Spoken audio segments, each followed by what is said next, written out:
what's up YouTubers? It's me again, Brian, aka Gamer55551, and I am back with a My 2 Cent Switch/Gaming video for this week of May 19th through the 25th, where I take a look at some of the stories that caught my attention and give you my thoughts and my opinion. And we have 8 stories to cover for this week, though, from supposedly, basically, rumors about THQ Nordic about having some games available at E3 to them picking up a studio, information coming out about Mario Kart World Tour, and some of the response kind of mixed at this moment, though, to even rumors that the Switch Mini can also happen as well, to even going as far to even about the PS5 and supposedly a video showing the loading time with it.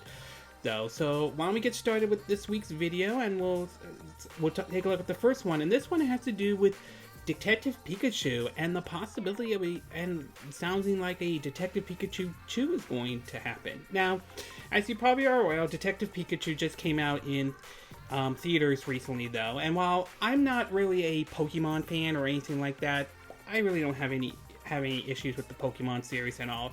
If there's an audience for it, though. And apparently the movie Detective Pikachu seems to be doing very well, despite the fact that it's a movie based off a video game.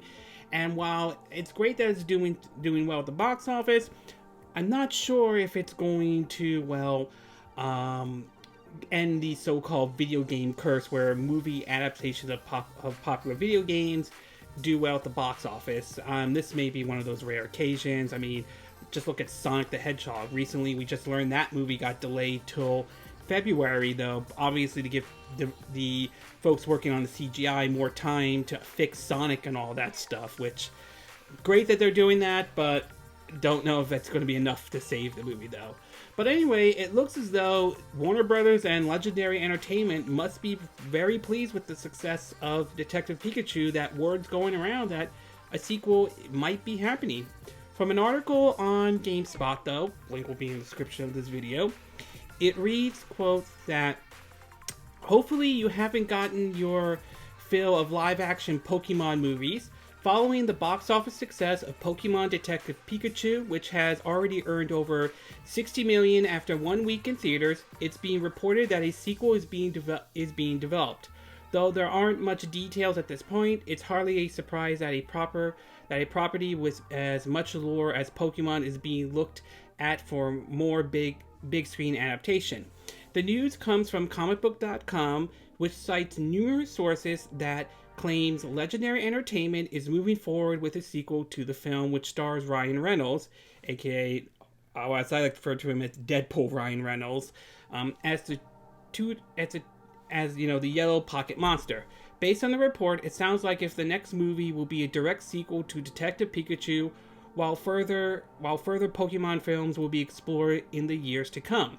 While a second Detective Pikachu film will likely put its primary focus on Pikachu once again, there are still tons of Pokemon that populate the world of Rhyme City and beyond in the first film. So the fact that the film's doing well and that a sequel is happening isn't really all that shocking. I'm glad that the movie is doing very well, even though I haven't seen the first one yet, and like I said, I'm not really a Pokemon fan and so forth. But nevertheless, obviously the Pokemon Company must be really happy with it, and it should serve as a lesson, especially though, as to if you're going to do a video game adaptation, how to do it right, and how to do it correctly and how not to do it correctly. And obviously Detective Pikachu is a good example of that, though.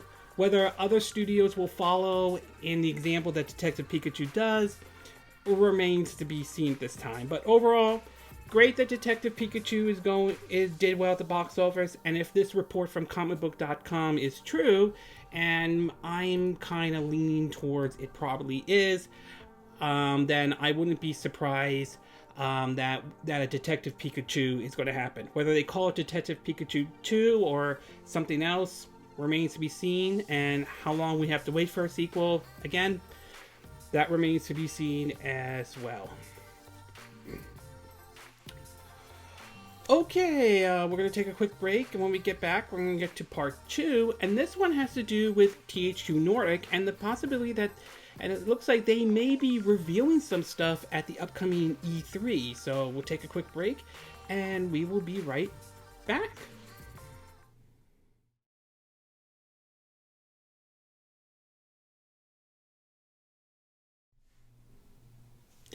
Okay, and we are back with part 2 of our My 2 Cent video, and for this one, we're going to be taking a look at THQ Nordic. And actually, we have 2 stories to cover with THQ Nordic, but I will get to part 7 for that one, though. But this one has to do with supposedly a unannounced game that THQ could be revealing at E3 this year. Now, since its revival, the brand name THQ, THQ has kind of been on a roll lately. We've seen them starting to buy back some of their IPs, to even getting some new IPs, some new studios as well, to even releasing some of the games that we've seen them get also re-released too. We've also seen, even on the Nintendo Switch, they've started to release games like Darksiders War Master Edition, the recent release of Saints Row the Third, to basically, I think, Spinks and the Cursed Mummy, and so forth. So they're really putting out some IPs and even reviving some old franchises that have been often viewed as being long forgotten. Well, apparently THQ Nordic may be reviving maybe having something to show at E3 this year that could be a revival of some of the franchises that they recently own or just recently brought. In an article on Game Rant, though, again, link will be in the description, it reads, E3 2019 is just around the corner, which means it's now time for publishers and developers to begin teasing their upcoming projects ahead of the show. And while a new Call of Duty game is always certain, which isn't really surprising, and unfortunately,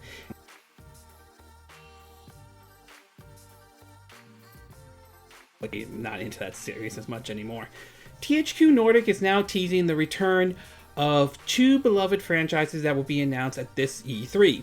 THQ Nordic didn't go as far as to reveal the names of the games that will be making an appearance, though there are a few hints as to what might wind up to be.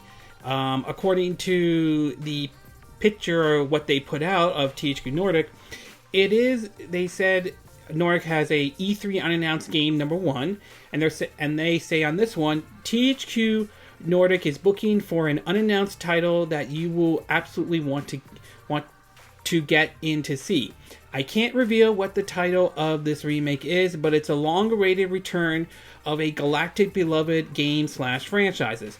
There is a hands-off demo available, no direct feed recording, no off-screen cameras recording, B-roll unedited, gameplay footage will be supplied. The other one is an unannounced game too, and they're saying on that one, and I quote, this is from THQ Nordic, THQ Nordic is booking for an unannounced title that you will definitely want to get your hands on. I can't reveal what the title of the game is, but it is a new version of a beloved game franchises. And like the first one I mentioned, there is a hands-off demo available, no direct feed recording, no off-screen camera recording, B-roll, unedited gameplay footage will be supplied. So I'm very curious to see what these games that they are supposedly teasing that they might show at E3. The galactic beloved game franchises, there's really only 2 that I could think of as I'm aware of, and that could be, many will be pointing to saying Time Splitter, as there have been rumors about Time Splitter 4 or a remake of the first Time Splitter, not to mention supposedly THQ did buy the rights to Time Splitter, and I think the rights to Second Sign as well. So there's that possibility. The other possibility, and I've heard this before as well, and this could make sense to the so-called beloved galactic game franchise, is Destroy All Humans, a series that was released back on the PS2 era that saw some entries in the PS3, Xbox 360, and even the Wii as well. So it is possibility that could be one of the franchises they revived, though. I believe Destroy All Humans was developed by Pandemic Studio before they got purchased by EA, and then they shut them down following the release of Mercenaries Playground playground of destruction, which I would like to add, I think if I had it my way, I would have THQ Nordic buy the Mercenary series from EA, since EA only cares about games as a service and all that stuff. As far as the unannounced game franchise or anything like that, again, it could be anything. It could be like, we know that they purchased Alone in the Dark, so it's possible that could be getting a revival. Another possibility could be let's see, what is another possibility? I mean, there's like so many. Kingdom of Arma Reckoning. Who bought the rights for that one as well. So there's a lot of possibilities on that one. Possibly, maybe, I could say Homefront, but that series has had some troubles though with that one, especially with the last one, Homefront Revolution, which had a good idea but just was poorly executed though. So hopefully we'll learn about what these games are at E3 this year, and I do hope that these games do make their way over to the Nintendo Switch. It would be nice if they do. So overall, I'm very curious to see what these games are. This June, though, to be exact. Okay, we're going to take a quick break. When we get back, we're going to get to part 3, and this one has to do with a rumor going around that Nintendo might be interested in cloud streaming. So we'll take a quick break, and we will be right back.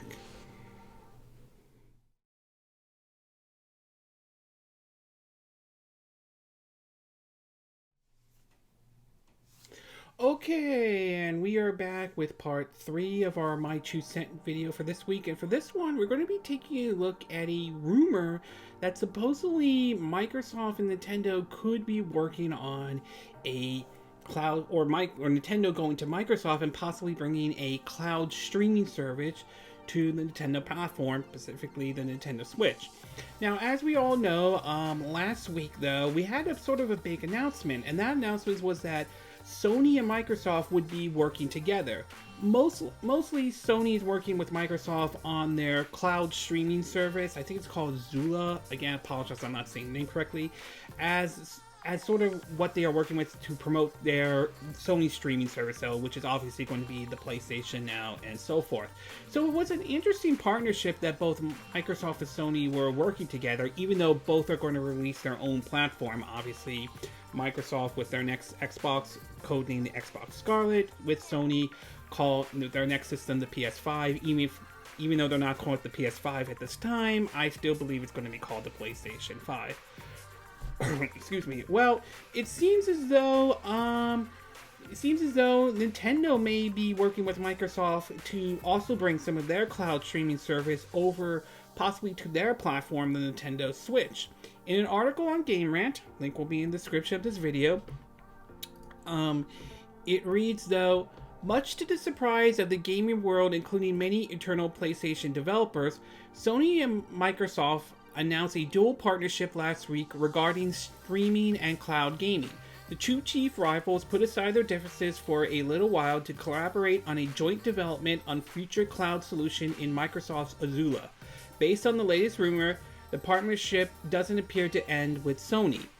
According to David Gibson, a industry insider, it appears that Microsoft and Nintendo are also teaming up to use Azula, A-Z-U-R-E tech, to support Nintendo's upcoming streaming service. The tweet also mentions that Nintendo intends to offer the service in limited markets as well. Considering that Microsoft Azula is a proven technology when it comes to streaming, it's clear that Sony and Nintendo decided to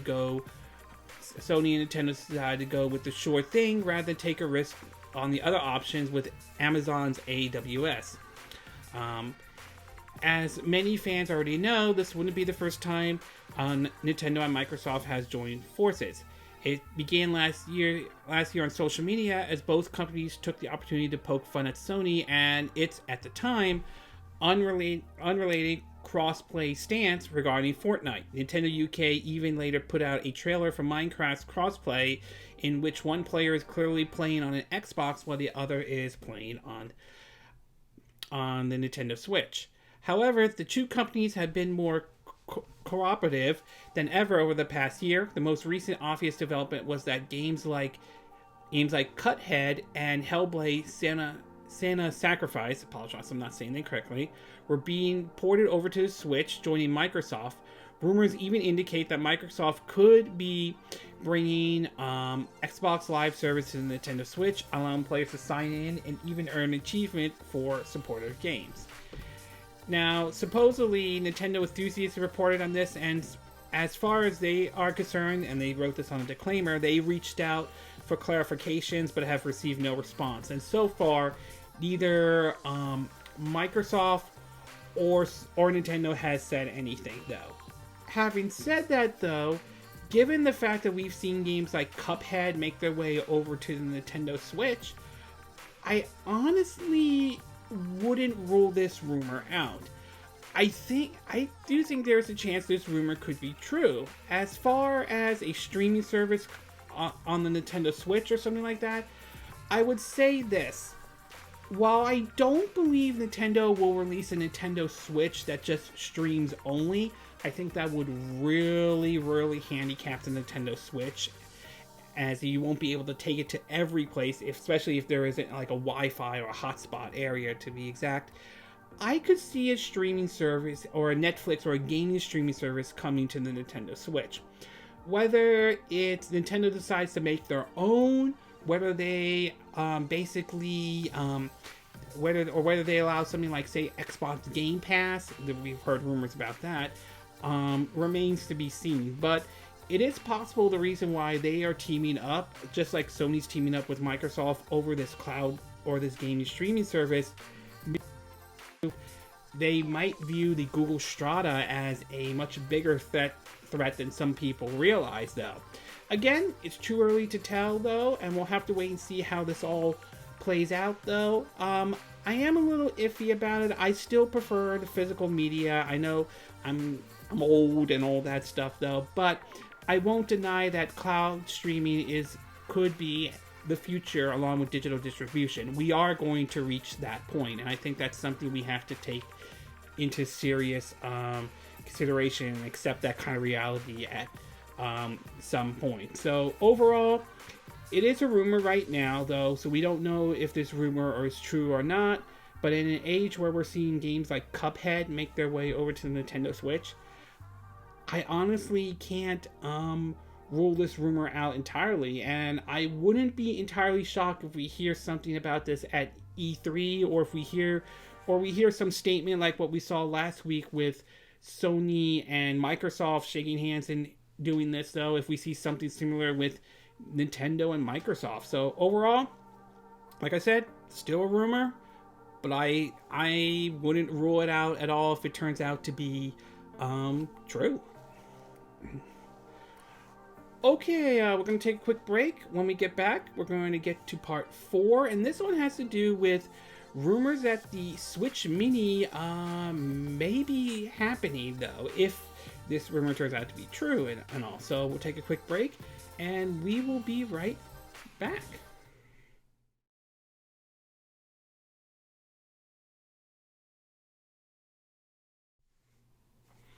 Okay, and we are back with part 4 of our My 2 Cent video for this week. And for this one, we're going to be taking a look at new rumors going around about the possibility of a Switch Mini or a Switch Pro.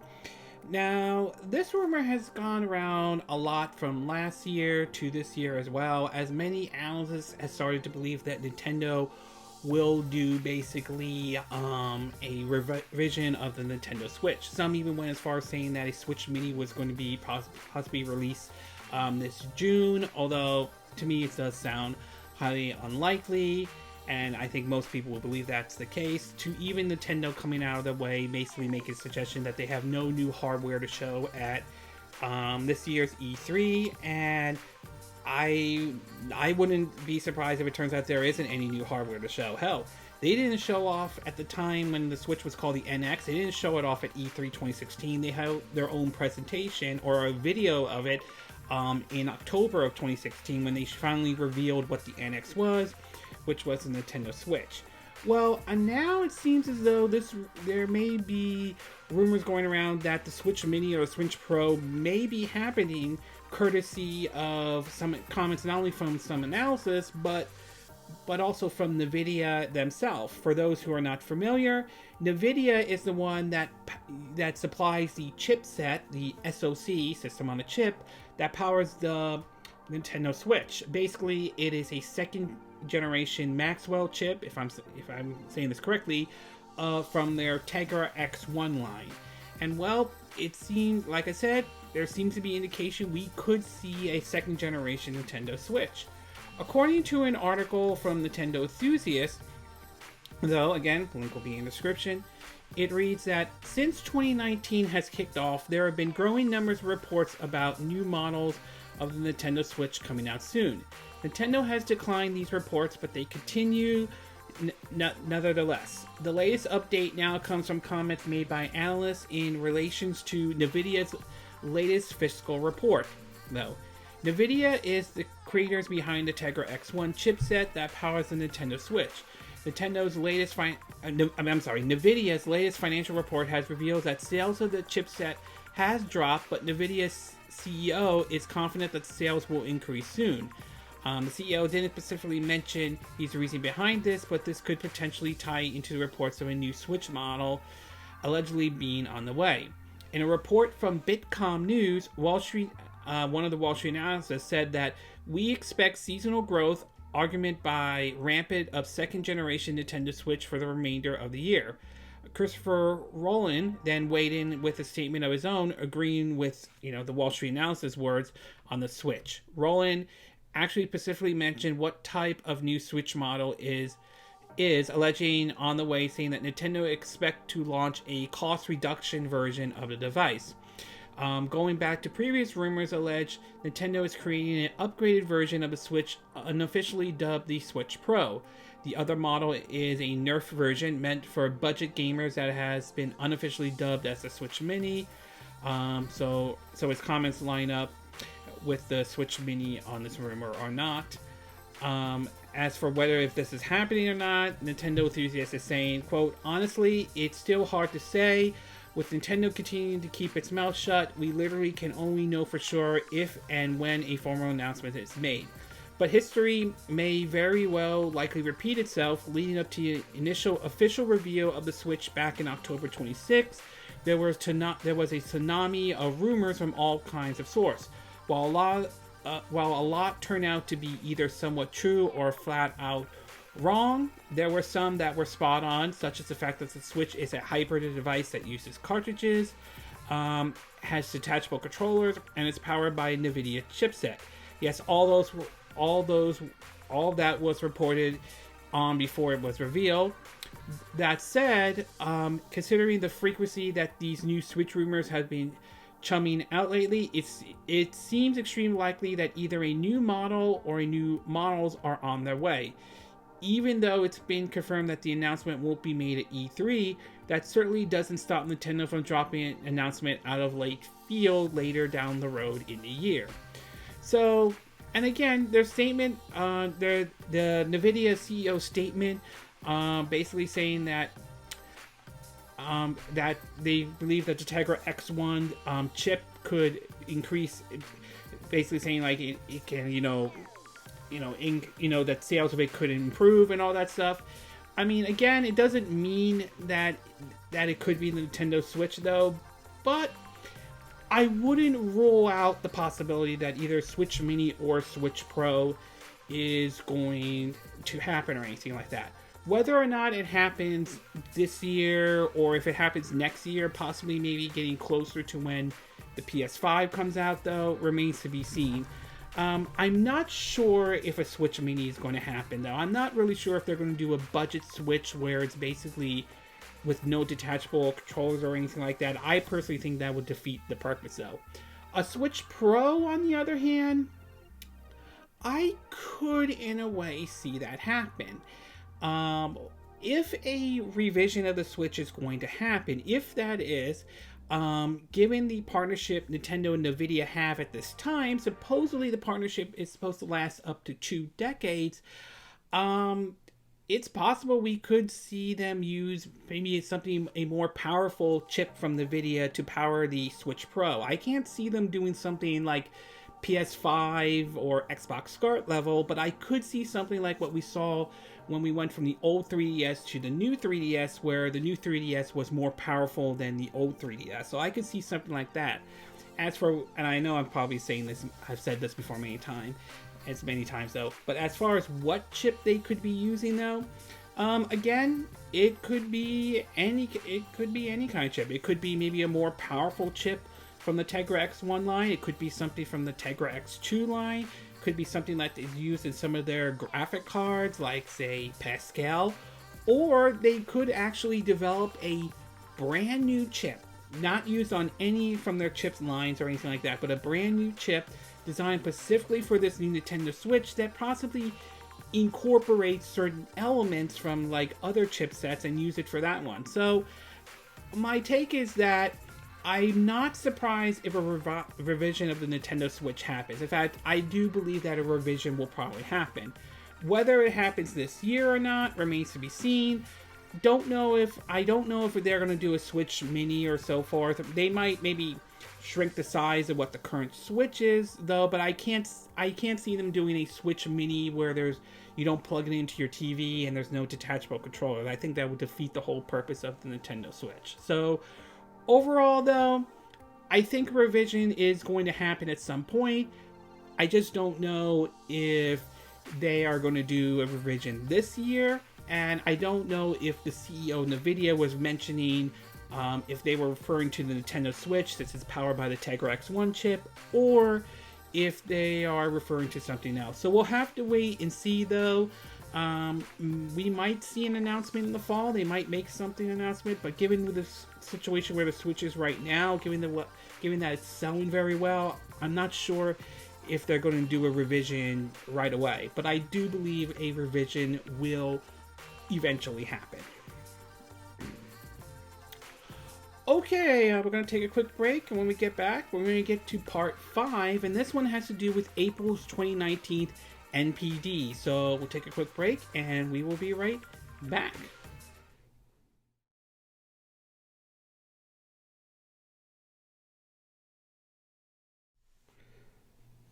Okay, and we are back with part 5 of our My 2 Cent video, and for this one, we're going to be taking a look at the NPD. Obviously, April's NPD charts have been released, though, and there is one surprise one that kind of caught some people's attention, though. But I will say for WB and NetherRealms, must be pretty happy, though, because Mortal Kombat 11 became the #1 best-selling game for April, though. Despite some of the criticisms leveled towards the developers from the microtransactions to supposedly the crunch time and so forth, though, it doesn't seem to have stopped the game from becoming the best-selling game of April of 2019. From an article from VenturesBeat, which link will be in the description, which they reported it out, though.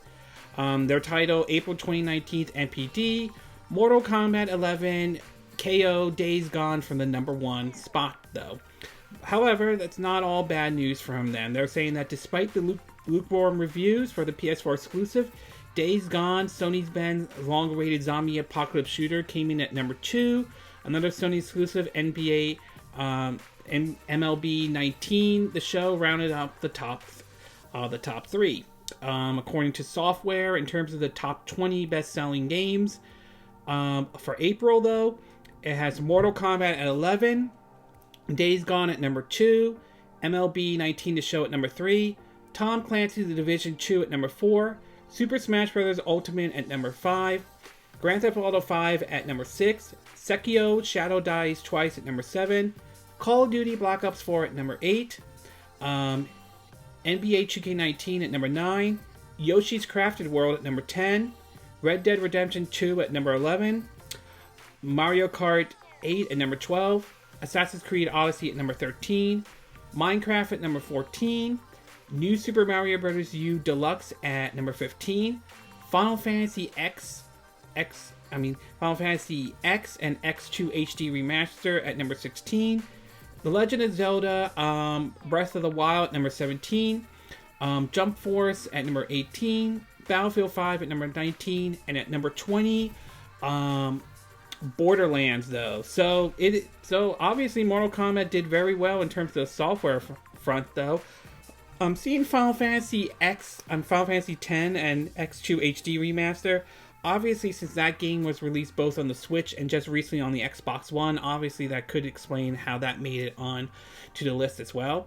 Interesting to see Yoshi Crafted World at number 10. In terms of hardware accessories, they are reported that the Nintendo Switch was the best-selling hardware platform for both April as well as year-to-date across both units and dollar sales. The Nintendo Switch 32GB with neon red and blue Joy-Cons is the best-selling individual hardware in 2019. In terms of accessories and game card categories, spending on that one went up to 5% to $256 million. The best-selling accessory for the month was actually a toy, the figure found in Amiibo's Super Smash Bros. Series 1 character packs. In terms of the best-selling games of 2019 so far, they have Kingdom Hearts 3 at number 1, Mortal Kombat 11 at number 2, Tom Clancy's The Division at number 3, Anthem at number 4, Resident Evil 2 Remake at number 5, Super Smash Bros. Ultimate at number 6, Red Dead Redemption 2 at number 7, Sekiro Shadow Dies Twice at number 8, Jump Force at number 9, and MLB 19 The Show at number 10. In terms of the best-selling games of April 2019 on the PS4, it shows Sony had 3 of their exclusives made it onto the top 10 list. Days Gone was number 2, MLB 19 The Show was at number 3, with Marvel's Spider-Man the number 1 best-selling PS4 game for 2019. Over at the Xbox One, though, they did get one of their exclusives on there, and that's Forza Horizon 4, and that got entered in at number 9. Otherwise, Mortal Kombat 11 was the best-selling Xbox One game for April 2019. Now, onto the Switch, and this one was kind of a surprise to some people. And the surprise is this. Mortal Kombat 11 is the number 1 best-selling Nintendo Switch game of April 2019. That's pretty amazing, because up to this point, most of it has been mostly first-party games. So to see Mortal Kombat 11 entering it at the number 1 spot is pretty amazing right there. And it'll be very curious to see how it does, basically. It'll be interesting to see how other third-party games do if to make it onto lists, even at number 1, though. Otherwise, Super Smash Bros. Ultimate at number 2, Yoshi Crafted World at number 3, Mario Kart 8 at number 4, New Super Mario Bros. U Deluxe at number 5, Legend of Zelda Breath of the Wild at number 6, Super Mario Party at number 7, Final Fantasy X and X HD Remaster at number 8, Super Mario Odyssey at number 9, and at number 10, the Labo Toy-Con 4 VR kit. So, to take away from this list, though, obviously NetherRealm Studios and WB Games must be really happy to see that Mortal Kombat 11 has made it to the number 1 spot. The other takeaway from it, though, is that it seems, though, that Final Fantasy X and X2 HD Remastered certainly did very well for, basically did well. Obviously, Square Enix must be happy, especially seeing it making it at the number 8 as the best-selling Switch game for 2019, though. And, of course, Labo Toy-Con obviously did respectfully at number 10. But I think the big surprise out of this one, for me, though, even as a Nintendo fan, is to see Mortal Kombat 11 be the number 1 best-selling Nintendo Switch game for April 2019. A third-party game on the Nintendo Switch became the best-selling one. That's pretty interesting. That is really, really interesting to see that one do as well, and also seeing it become the number 1 on Xbox and PS4, and basically becoming like the top best-selling game for April, though. So obviously, For WB and NetherRealm Studios, this April was their month. The fact that Mortal Kombat 11 sold that well, and to see it sell as the number one best-selling game on the Nintendo Switch for April 2019, that's pretty amazing, though. It will be really interesting to see how May's NPD charts are, and see where does Mortal Kombat 11 stand when those charts come out, especially on the Nintendo Switch. It's at number one now, but I'll be curious to see where it is if it stays on the top 10 best-selling Nintendo Switch games for May of 2018. So overall, for Mortal Kombat 11, though, April was definitely a good month for them. Okay, we're going to take a quick break, and when we get back, we're going to get to part 6, and this one has to do with reports coming out about the upcoming mobile game Mario Kart World Tour. So we'll take a quick break, and we will be right back.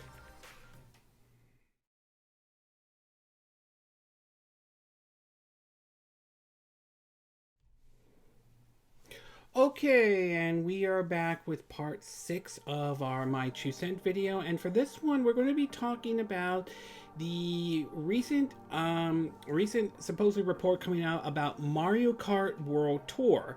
Now, supposedly this is the new upcoming mobile game from Nintendo that they are releasing onto stuff like Android, ISO, through your phone and so forth like that. Nintendo has released several different of their IPs onto mobile devices like Super Mario Run, Fire Emblem Hero, and the Animal Crossing them. And games like Super Mario Run and Fire Emblem Heroes are not bad or anything like that. Fire Emblem Heroes does have, the microtransactions and orbs and so forth, but I haven't found myself in a situation where I was forced, to spend money on the orbs or anything like that. Of course, that's going to be different for everybody. And so basically, some information has come out about Mario Kart World Tour, though, that some people have posted online, despite the NDA that was put out for it, though. So, but nevertheless, in this day and age, information got leaked out about it. And from what we gathered so far, though, it seems as though there are some couple of information. Basically, we know that the game will be in portrait mode based on some of the leak footage that comes out. We've also learned that the game that basically acceleration is automatic, where you basically steer by swiping left or right to steer and all. Although I'm a little curious if you can put your finger on the screen and just do it like this, not just swipe like that. So I am a little curious about that. And the fact that it's in portrait mode is interesting, but it'll be really interesting to see if they offer the ability to play the game in landscape mode. But for right now, based on what's out on the beta so far, it seems that you could only do this in portrait mode. But the one sticking point that might be upsetting for some people is, of course, the monetization in the game, and that's going to be an issue on that one. And apparently some people are reporting, based on the beta, that the game is somewhat heavy on the monetization. According to a game industry consultant, Dr. Serkantoto, again, I apologize if I'm not saying his name, from an article on Vanity Fair, it seems that there is certainly going to be some microtransaction that's not going to appeal to everyone. He writes on Twitter, quote, "Looks like Mario Kart Tour beta is pretty hardcore with regards to monetization. Multi-level gacha for drivers, karts, and glides. Rare drivers have advantages during race. Stamina system limits race available on an hourly basis. Subject to change. This is a beta." So that's the part that's going to stick out to some people, and not everyone is pleased with that one as well, though. Now, it is worth pointing out, as it's been written in several articles, this is the beta, so we'll have to wait and see what the final version is.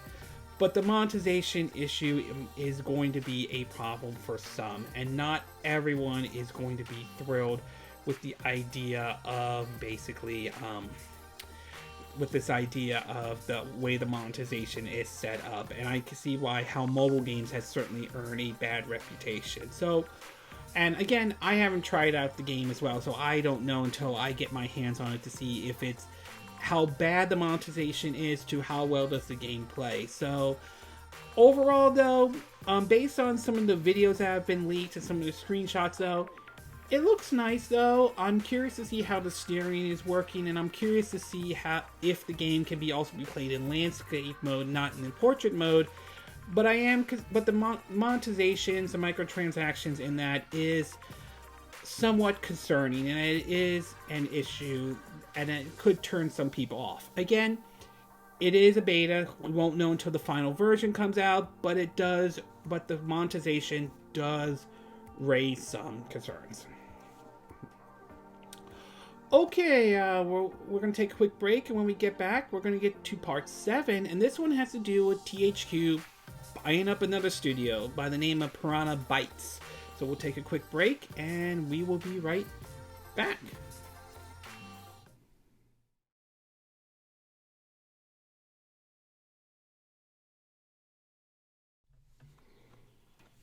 Okay, and we are back with part 7 of our My 2 Cent video. And for this one, we're going to be talking about THQ Nordic buying up another studio. Now, as I mentioned earlier in this video, and as I mentioned before, THQ Nordic has been on a roll with in a shopping spree, and they have been buying up a lot of studios, picking up the rights to a lot of IPs, which is both good but somewhat concerning at the same time. While it's great that THQ is being resurrected, and the fact that they're buying up all these IPs give these IPs a second chance to thrive, it also raises the concern that THQ Nordic could turn into what we've seen with EA, where they buy a studio, they buy the rights to some of this stuff, and then they input their thing and turn it into games as a service, or do stuff that pisses off a whole lot of gamers. They blame that studio, and they basically shut that studio down. We've seen that before many times, though. Pandemic, Bullfrog, Mythic Entertainment as well. So it does worry me a little bit with THQ Nordic buying up studios and so forth. But we'll have to wait and see if that situation ever emerges, if it turns into what we saw with EA. Right now, it doesn't sound like we've gotten to that point yet. Well, apparently it seems as though THQ Nordic has picked up another studio and picked up the rights to several other games. Basically, they have recently purchased the studio Piranha Bytes, which is known for working on several games, including one that was released on the PS4 a couple years ago, Risen 3.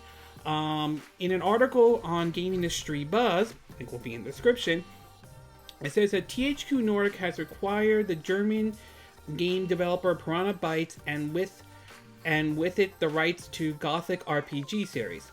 The rights to Risen and XM were also part of the deal, but THQ Nordic's statement placed an emphasis on the acquisition of Gothic. The value of the deal was not disclosed.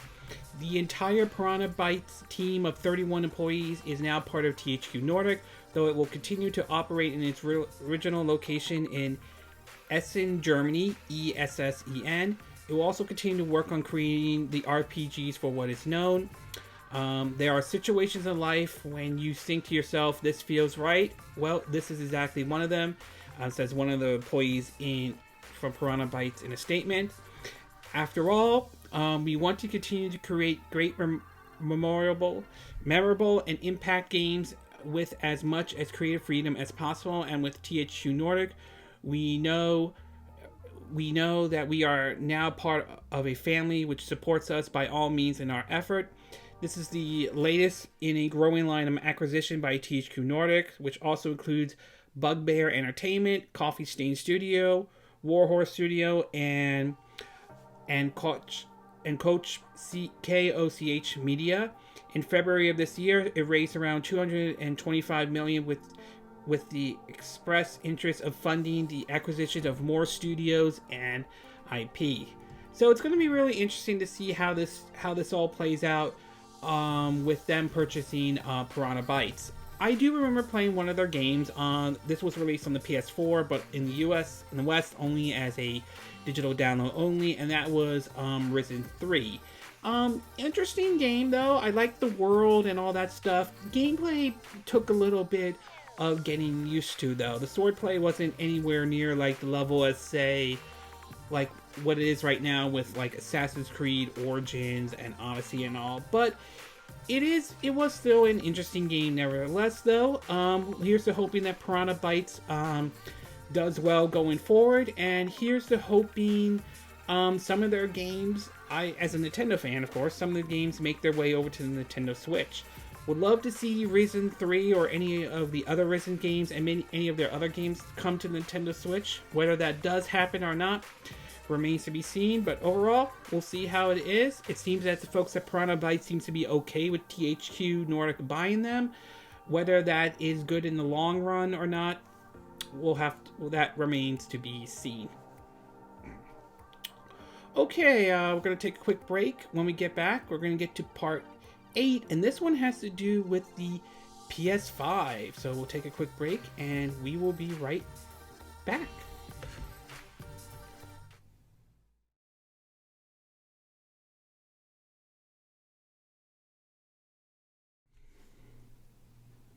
Okay, and we are back with our 8th and final part of our My True Cent video for this week. And for this one, we're going to be taking a look at the PS5, or some new information has come out. So as we gear up towards, as this generation at least, of consoles, specifically on the Xbox and the PlayStation side, starts to die down, we're starting to move towards the next generation of consoles. In this case, we have the rumor Xbox Scarlet, which I would assume there's a chance Microsoft will show it off at E3 this year, although I could be wrong and they could hold their own event. And we know Sony is working on their next system, the PS5, even though they're not going to have an event, even though they're not going to be at E3 this year. It's possible they may be showing off it at like an event they have for themselves and so forth. But we do have some new information that has come out in regards to the PS5, and this one has to do with the possibility of loading times, though that was shown during a presentation that Sony had. In an article on Destructoid, it reads, though, a video has surfaced online, courtesy of one of the reporters for the Wall Street Journal, that features Sony showcasing the loading speed of its upcoming PlayStation 5 console when compared to that of the PS4 Pro. This video was taken during Sony's IR Day 2019 corporate strategy meeting, which took place earlier today. The video used 2018's release of Marvel's Spider-Man to showcase the difference in load time between the current PlayStation hardware and that of the PS5, which we know will use the latest in SSD technology, though. This demonstration is obviously the same one that took place for Mark CERNY's original report from Wired. And they show off the video. They said that the PS5 renders Spider-Man universe in a mere second or two, leaving the PS4 Pro to play catch up around 8 seconds later. Of course, it's a current gen title, so it may not be reflected of the PS5's own release. Sony spoke of the importance of the theme seamless and immerse when discussing the PS5. The console is being built around the concept of anytime, anywhere, without interruption. The idea is expected to be delivered through evolved version of Remote Play and PlayStation Now service. It was also noted at the conference that Sony Interactive plans to work on keeping and improving relationship with outside developers.